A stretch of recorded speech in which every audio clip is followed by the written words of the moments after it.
My name is Noah Greenwald. I'm a leadership and influence coach. I work primarily with either executives or people who are on the path or hopeful that they may become an executive in the tech, telecom, and gaming industries, as well as people who are avid casual gamers. I have always been different, and I have always felt different. I have always thought about a lot of things differently from the way other people did. I remember when I was a very, very young child, about 5 to 6 years old, my favorite thing in the world was commercial aviation. And I wanted to read as much as I possibly could. I loved looking at cross sections of aircraft and diagrams and learning how the systems worked and functioned, understanding, for instance, certain accidents that had occurred and why, based on the investigations that were done, why they had occurred and what was being done to prevent them. I was fascinated by all of those things. And I remember constantly being ridiculed by my peers. And I just remember thinking to myself, you know, as difficult and challenging as that is to hear those things, because I didn't like the same types of things in the same ways that so many other people did. And I really wasn't mainstream in that sense at all. But I felt good about myself because I felt that I was doing something special. I was doing something unique by learning about things that other people just were not interested in. And I feel that sense of being different is something that I really grew into liking about myself as I became older. I remember in high school, in the middle of high school, I decided I wanted to learn guitar. And at the time, and probably even to this day, there were a lot of teachers who said, you are going to be 17 years old pretty soon. Sure, you can kind of learn it, but it's never going to be at the level that somebody who started when they were 10 or 11 years old. You're not going to do it. I was incredibly fortunate to have a wonderful guitar teacher, Michael Greenfield. And Michael not only did not say that, he pushed me to be the very, very best guitarist I could be. And after only playing guitar for a couple of years, I ended up applying to UCLA, and at what that time was the ethnomusicology department. And part of the application process, of course, was an audition. And at the time they said, you know, we're not interested in people who don't either do jazz or classical. So we're not interested in somebody who's a rock guitarist. But I went with my guitar teacher. My guitar teacher lobbied very, very hard for me. They said, okay, we'll hear you out as a rock guitarist. We'll see. And I ended up passing the audition and getting in. And so much of that was the support that I got from people around me. And a lot of that too was, again, me being different and seeing things differently and wanting to do things my own way. I've been an entrepreneur for a very long time. And actually in high school was when I started my first business with a very good friend of mine at the time, Robert. We sold study packets to other students who had procrastinated terribly. And that was a wonderful experience. And we had a great time doing it. After I was at UCLA, I had thought that for the last year that I was there, I had anticipated that I might attend law school. It was something a lot of people that I knew were going to go to law school, and I had had some professors who over time had said, you know, I would consider for you, based on your personality and the way we look at you, perhaps you should actually look at going into law because we think you might have some impact there. And I thought, okay, maybe this is something that I want to do. So I almost went that road. But I remember my dad sat me down, and my dad's been an attorney, probate and trust, for a very long time. And I actually come from a family of attorneys. And he said to me, "You're young now. And he asked me, he said, is this really, really something that you want to do?" And I said, to be honest, I actually would like to see about pursuing a career in music. And he said, okay. He said, well, you know, Mom and I are 100% supportive, whatever you're going to choose, but really, really think about the music. He said, really think about that music. And I gave it some thought and ended up not going to law school, doing music. I was in a band for a number of years. I had an amazing mentor, Bud Prager, who really taught me a lot about the music industry.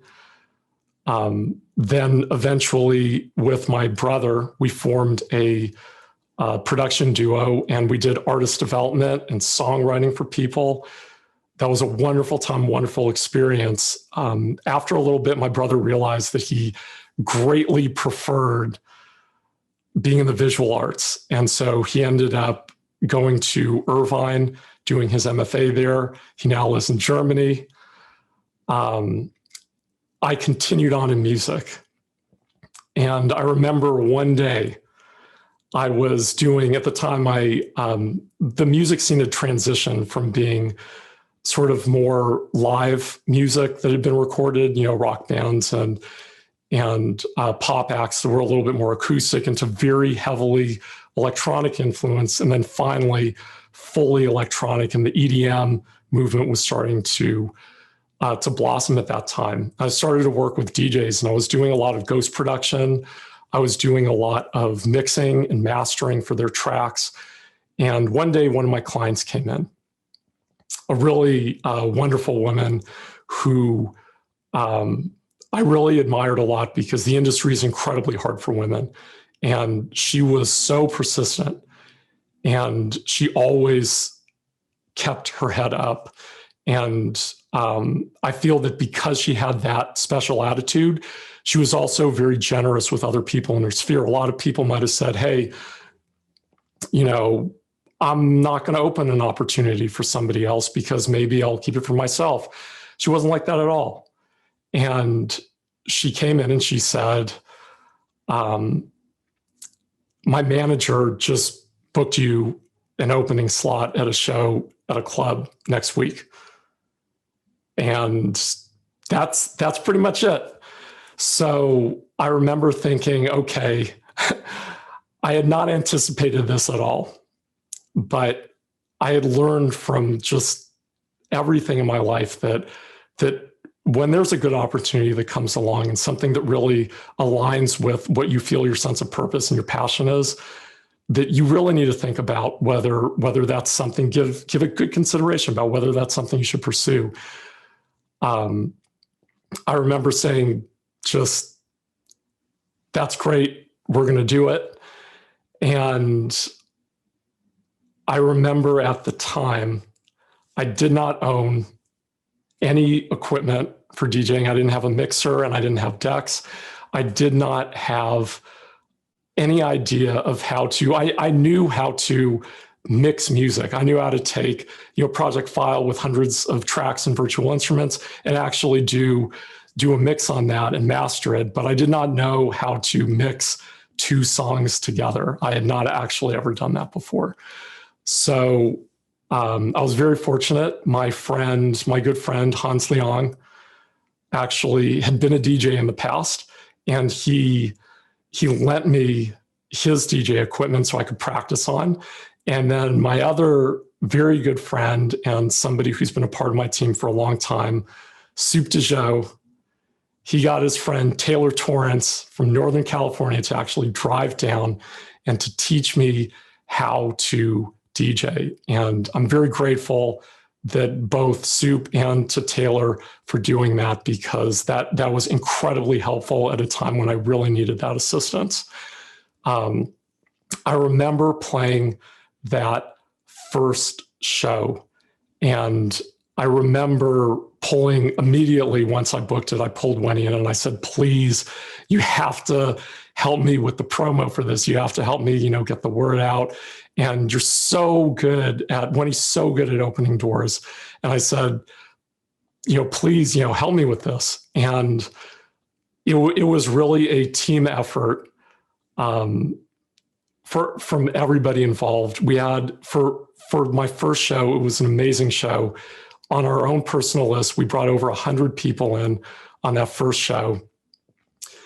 And I remember that is when there's a moment right after that first show that everything kind of changed and kicked into high gear, because the promoters from that show were very impressed that we'd actually brought that many people out. And I mean, we were very impressed. So they said, well, look, we also promote over at Exchange, and Exchange has been just a enormous institution in terms of the club in Los Angeles and even worldwide. They always make the worldwide rankings. Wonderful club, great reputation. And I thought, okay, they're telling me to, hey, go to the next promoters meeting at Exchange. And maybe if you're lucky, you're going to get sort of the last closing spot on the night, or you're going to get an opening spot. I remember going to that meeting, everybody sitting around the table. The club owners were there, the head promoters were there, their teams were there, and I'm sitting there with Wenny. I remember about 5 minutes into the meeting, they were talking about a few things that they had to get done, just, simple business. All of a sudden, the head promoter kind of angrily turns over to Wenny and me and says, what are you doing here? And Wenny said, we're here because we're interested in looking at playing either an opening slot or a closing slot on one of the nights that you guys have. And the promoter snaps back immediately, laughing, just laughs at us and says, looks at the board and says, okay, hotshot, I have an idea. Why don't you headline in 2 weeks? And I very quickly thought about it. I didn't even have time to discuss this with Wenny. And I said, yes, I'll do it. Dead silence in the room. Nobody in that room really knew who I was except the promoters who brought us there. I had just popped onto the scene. And I remember just the incredible frustration that the head promoter felt, because he said, I was being really sarcastic. I'm not offering this to you. Get out of here. And the owner said, wait a second. They said, you did offer that to him, and he did accept it. And so we're going to stick to it. And congratulations. They turned to me, congratulations. You're going to headline the club in 2 weeks. So that moment taught me so many things, but it really was the start of when everything started to really gain some traction and move. And I ended up playing some amazing shows. I had some amazing releases under my name. I was able to do music for a number of different commercials, multi-regional, worldwide commercials. And it was a wonderful, wonderful time.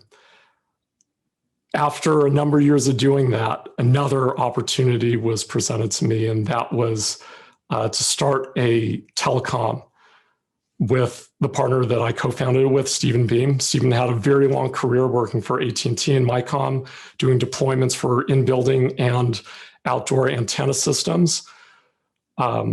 we saw a area that we felt that we could really have an impact in, and it was really his idea at the start, and I came in, and that was a wonderful transition for me. I really enjoyed it. And during that time, I also then was working very closely concurrently with Wenny. We started a content marketing consulting company called Dorian.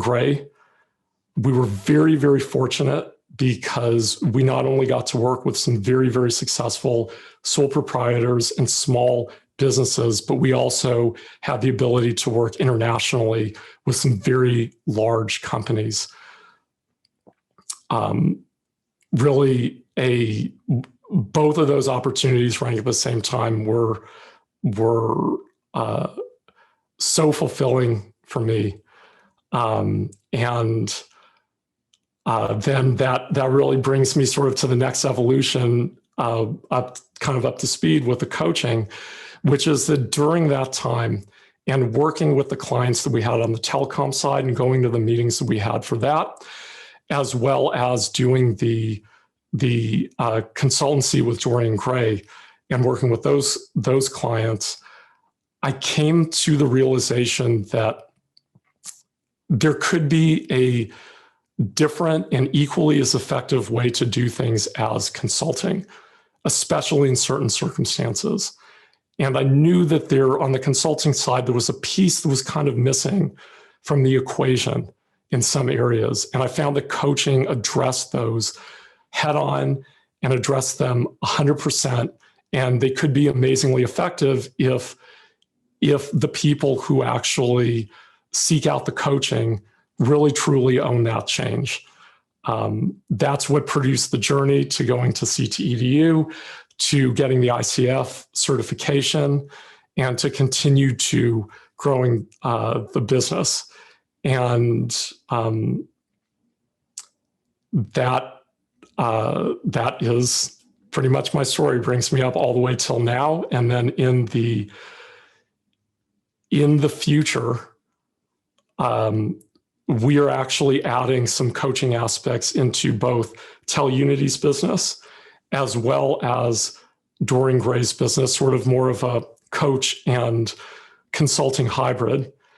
And then on my end, just as a coach, I will absolutely continue to grow my coaching business.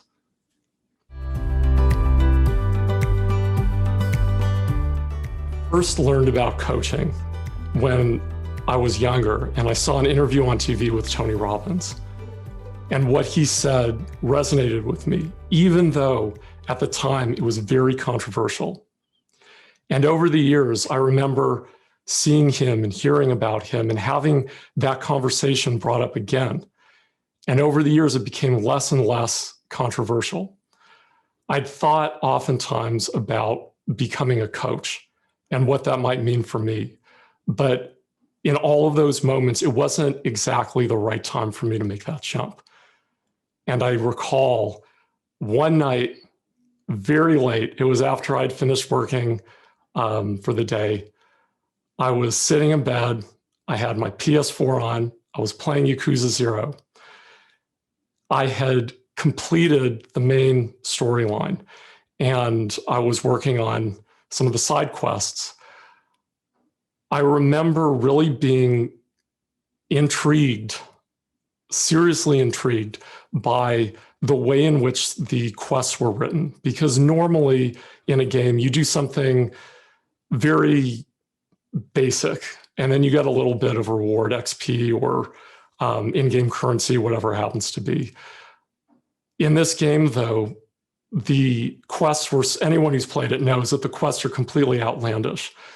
But I found that the main characters, and there are two of them, but both of their responses to the people in those side quests was one where they very much attempted to withhold judgment and their own personal bias and to be empathetic toward the people. And I remember just, it clicked. And I said, you know, I've been working with a lot of consulting clients, and one thing that oftentimes is missing from the equation when you're consulting is a sense of shared participation in the solution. Oftentimes people will say, here is the problem that we have, and you go, you do your research, and you work out a possible solution, you come back to them, you present it. Sometimes it's effective, sometimes it isn't, and sometimes there's sort of a time limit on the efficacy. But I realized that with coaching, there was an opportunity to really open things up in a way that was significantly more empathetic, something that would feel much more authentic to the people that really needed that solution, and something that would drive change that they could then own. And so the very next day, I immediately started my research on coaching programs and taking a look at where I might be able to fit best. And I happened upon CTEDU. And I remember there was a phone number available to call. And I've always thought that if there was a phone number and I called it, somebody picked up from the business, and that they sounded credible, that there was that extra level of trust, because sometimes you don't know when you're buying something online.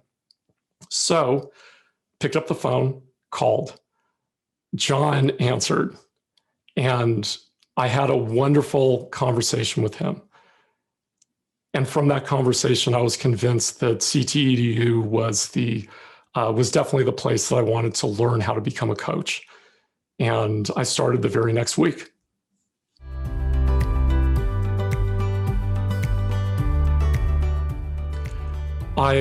As I mentioned before, I currently work with people who are either executives or hope to be on the path to being in that position at some point, or in a position of leadership.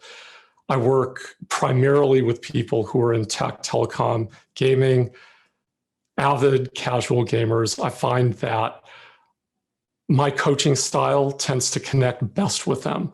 The way in which I structure my sessions tends to connect best with people who are in those areas. And to be honest, I wouldn't have it any other way. I love all of the clients that I've had have been wonderful. I've learned a lot from my clients. I've seen the growth in my clients. I've seen just the incredible hard work that they've put in, the seriousness that they brought to every session and continue to bring to the sessions. And I'm hopeful will in the future bring to the sessions.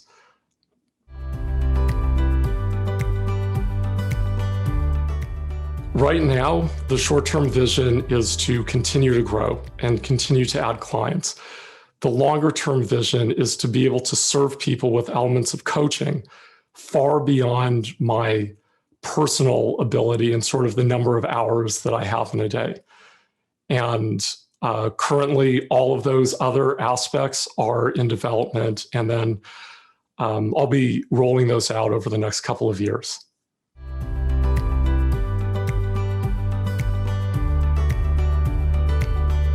I think the first thing that a new coach should really ask themselves is, why are you really doing this?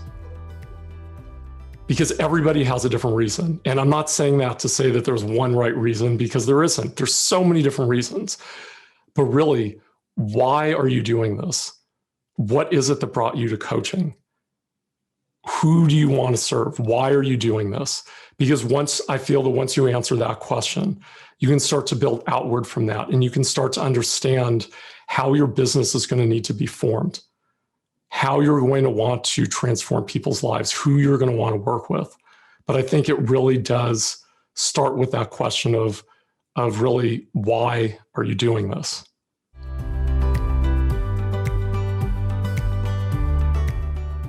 Not only be grateful for the things that you have in your life, but I think it's also very important to understand that we have a limited amount of time here. And it's very important to surround yourself with people who you care about and who also care about you. I've always felt that in terms of the meaning of coaching, that once you have a strong desire to take action, the next step is really, how do you do that? In business, people oftentimes talk about the fact that anybody can really come up with an idea, and that there really is almost no original idea, that almost any angle's been approached by somebody, at least theoretically in their mind. But the real question is, how are you going to execute it? And I feel that coaching empowers people to have that tool. So first you have that desire. You say, there's something that perhaps I want to change or I want to expand.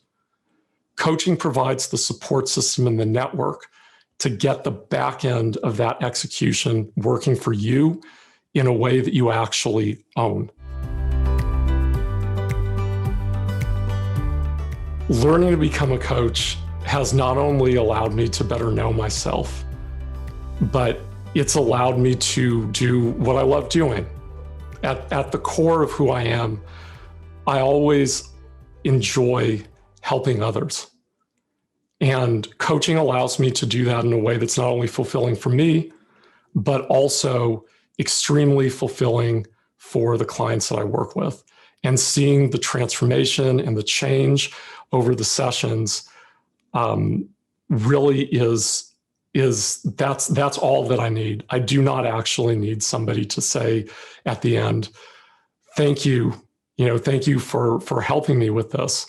I don't need that, but I'm always hopeful that I'll be able to, just for myself, see that progression and see the change and see them get to where they want to be. That's what really brings me happiness as a coach.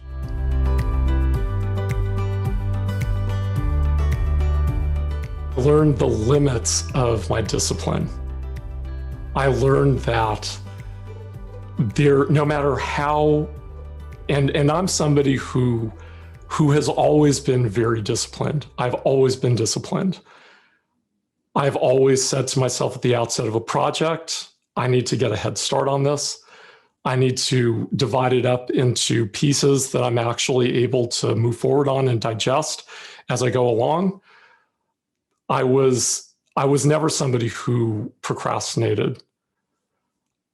I felt that, especially, and I discussed this with John, when he brought out the idea of the habit book, I said to myself at first, I said, well, let's see, I have an idea that this might not be very difficult for me, but we'll see how it goes. And I remember at the start, it was pretty easy. But the strange thing was, as it went on over the months, it got more and more difficult. And I started to say to myself, well, what's one day just to miss one thing on this list? But then I'd immediately think about it and I'd say, I'm going to have so much more fulfillment if I do this, even if it's the middle of the night and I have to finish the last item, even if it's something that is early in the morning and I was up very late and I don't quite want to get up that early. And I'm really only on these sheets that made up this little book that I made. I'm only accountable to myself. But ultimately, it was that desire to be accountable to myself that pushed me toward completing everything every single day, even when it got very hard.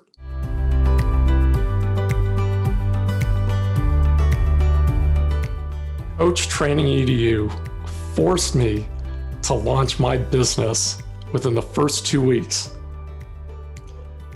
At the outset of the program, when John was talking about the fact that we needed to have clients because we were going to do overviews and for certification, but especially for CTEDU's purposes, for the overviews, I understood that as needing to have full paying clients. And I didn't yet understand about the bartering system or alternative forms of payment. All I knew was I had to have a client, they had to pay me. And so I went out immediately and within those first 2 weeks, I got my first paying client. I worked with that client for almost a year. And during that time, I was so happy to see an incredible amount of growth on their part. At the time, they were working in a department in a corporation. They were not fully happy with their job. And at the end of our sessions together, they ended up getting an enormous promotion, an enormous raise, and they felt great about themselves. They felt so confident stepping into that new role.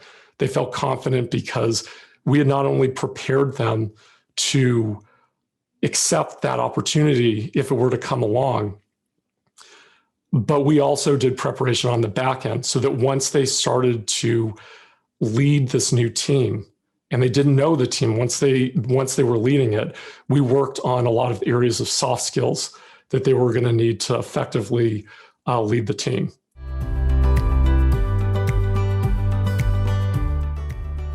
I'd say my parents, my siblings, Wenny. I think that drawing on the influences of the people who are close to you, the people who are in your family, the people who work with you, that's something that just comes natural to me. I have always been somebody who really enjoys knowing other people, because I feel that the better I know other people, the better I can not only understand myself, but I can also understand the impact that I'm having on other people's lives.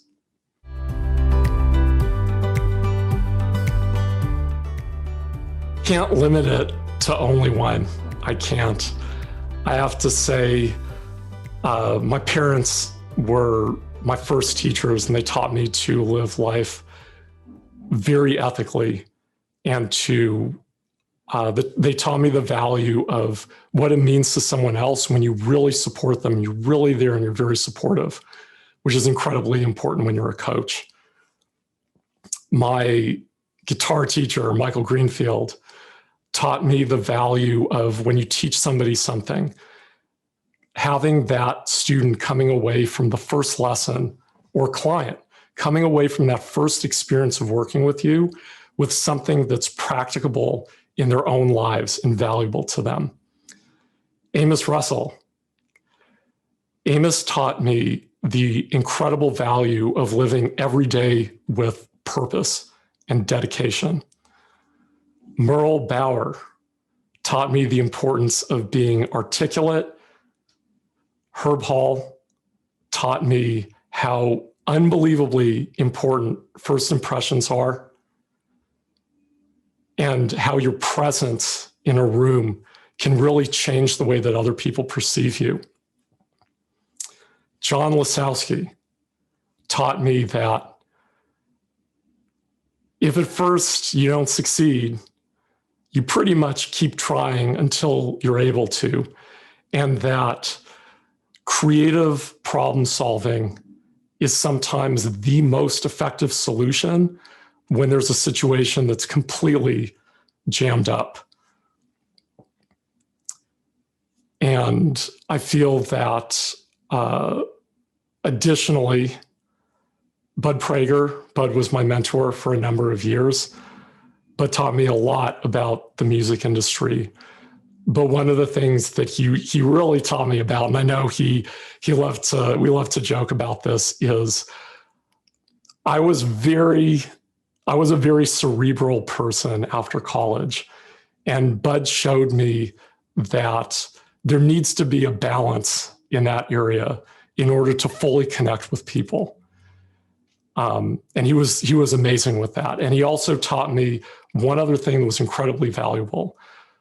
I remember the first time I ever met him, and I just completed an album. I was so excited about this album. He gave it a listen. He listened to the entire thing. And he sat down for our first meeting together and he said, you have a choice. I'm either going to say, good job, good luck, but this is pretty much where we end. You're going to leave and I don't ever want to see you again. Or you can sit and hear the hard truth about all of this and we will see where we can go from here. And obviously I chose the latter option and we continue to work together. But he really taught me the value of firm, fair, and honest criticism, and that sometimes people perceive it to be negative, but very often that criticism can be so invaluable because there's an incredible upside to the back end of that.